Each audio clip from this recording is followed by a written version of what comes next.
हर्षित मत हो, ये सब छूट जाएंगे। इस संसार में किसी को नहीं टिकना, सबको जाना है।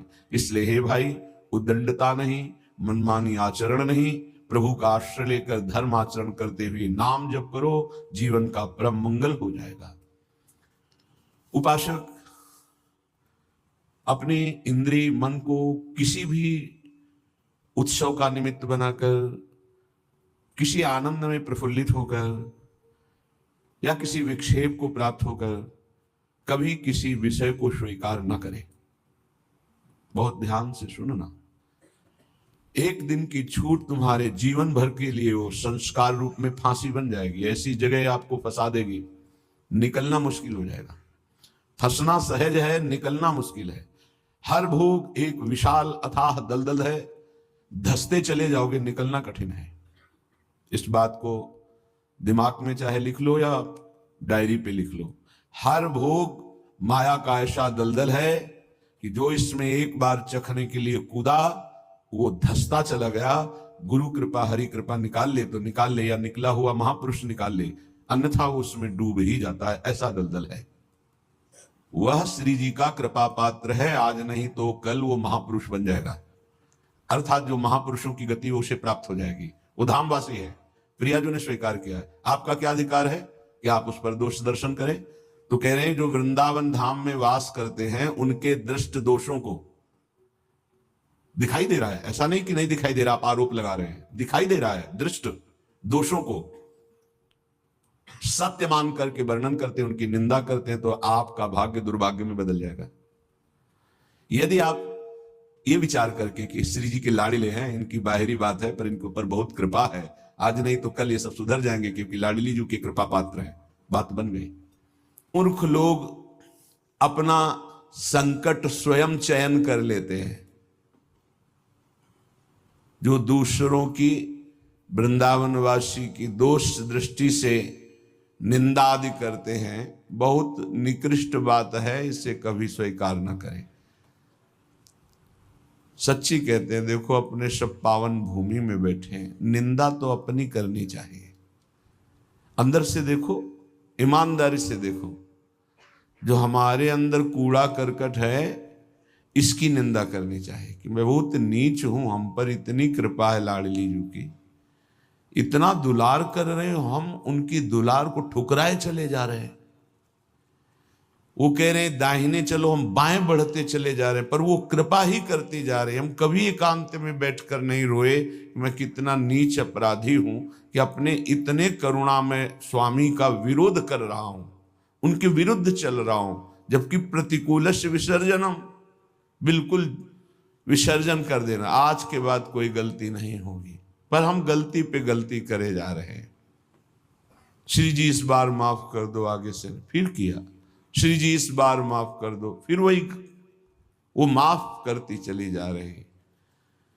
हमसे गलती होती। जब हम ये देखेंगे तो हम दूसरे को देखने लायक ही नहीं। हम क्या दूसरे को देखें? हम अच्छे हों तो दूसरे को देखें, और जब सच्चाई में तुम अच्छे हो जाओगे तो दूसरे के दोष नहीं दिखाई देंगे, सब में अपने प्रभु दिखाई देंगे। इसलिए श्रीपाद कह रहे हो, मूर्ख लोग अपने संकट को बुलाते हैं, संकट का निर्माण करते हैं। ये बहुत भयावह बात है कि किसी वैष्णव या किसी वृंदावनवासी की निंदा बिल्कुल भूलकर मत करना। ये ब्रजवासी जन भगवान के लाड़िले हैं। देवराज इंद्र को भ्रम हो गया, घुटनों पे आ गए, तब भगवान ने क्षमा किया। जाओ, त्रिभुवनपति घुटनों पे बैठे थे इसी रज में। ये जो गोविंद कुंड है ना, घुटनों पर थे, नाथ क्षमा कर दो, जाओ। ऐसा अहंकार मत करो कि तुम्हारे द्वारा पूरी सृष्टि चल रही है। ये ब्रजवासी हमारे प्राण हैं, अगर इनको कोई संकट तो फिर हम उसको महासंकट में डाल देंगे।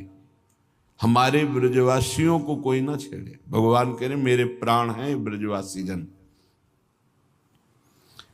देवराज इंद्र से ज्यादा नाराज नहीं हुए। कारण जानते हो?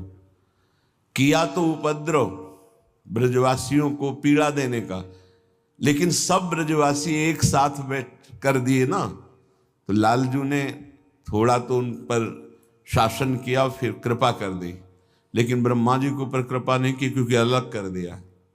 ये उपद्रव किए पर सबको इकट्ठा कर दिया, इसलिए ज्यादा इनको पढ़ के देख लेना, ज्यादा नहीं, बस इतना कहा तुम देवराज हो, सतोगुणी हो, अहंकार मत किया करो।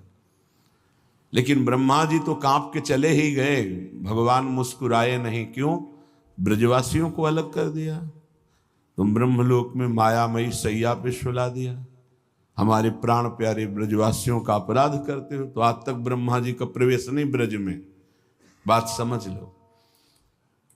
वो मूर्ख हैं जो वृंदावन या ब्रजवासी जो वास कर रहे हैं उनके प्रति दोष दृष्टि करें। 12 वर्ष में तो सिद्ध हो जाता है, 21 वर्ष में क्यों नहीं परिवर्तन हुआ?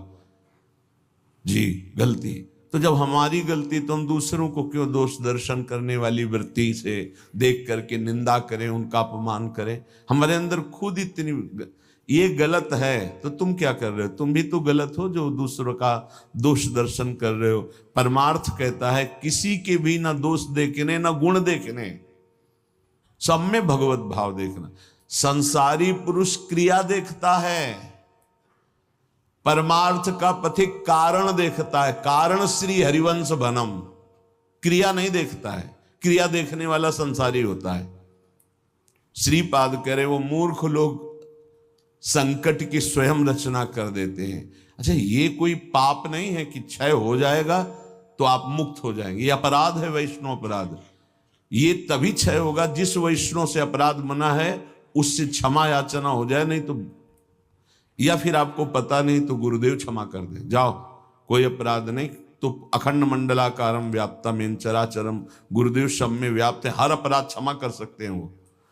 गुरुदेव अगर कह दे जाओ कोई अपराध नहीं तो कोई अपराध नहीं। गुरु महिमा बहुत बड़ी है। मंत्र मूलम गुरु वाक्यम मोक्ष मूलम गुरु कृपा। हर अपराध से मुक्ति के लिए गुरुदेव है। गुरुदेव मुझे पता नहीं क्या अपराध बन गया, लेकिन है कोई अपराध, क्षमा कर दो। उन्होंने कहा जाओ कोई अपराध नहीं, तो पूरी सृष्टि का अपराध क्षमा हो जाएगा। गुरुदेव में ऐसी सामर्थ्य, वो भगवान का साक्षात कृपा वपु है। कभी किसी को ऐसा महसूस हो तो अपने गुरुदेव भगवान से क्षमा मांग ले। अगर नहीं पता चलता कि किस वैष्णव का अपराध बना है तो गुरुदेव से क्षमा मांग ले। श्रीपाद कह रहे हैं ऐसे व्यक्ति हमारे चाहे प्राण संकट में पड़े हो, कभी समीप ना आवे, मैं इनका दर्शन न करूं और इनका संभाषण न सुनूं।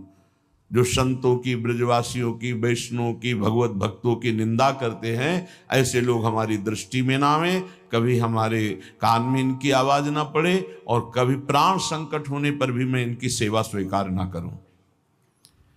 क्योंकि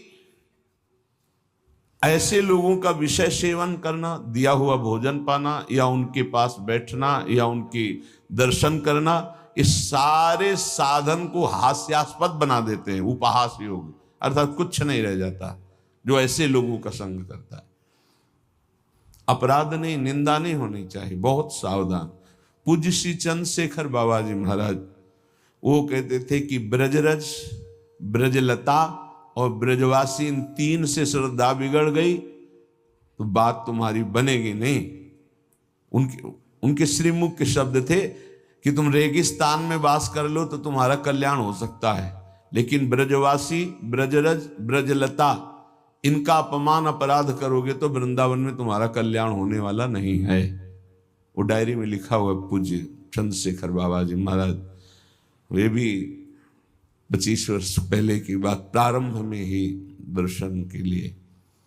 तो यहां श्रीपाद कह रहे हैं ऐसे मूर्ख लोग अपने संकट का स्वयं निर्माण कर लेते हैं।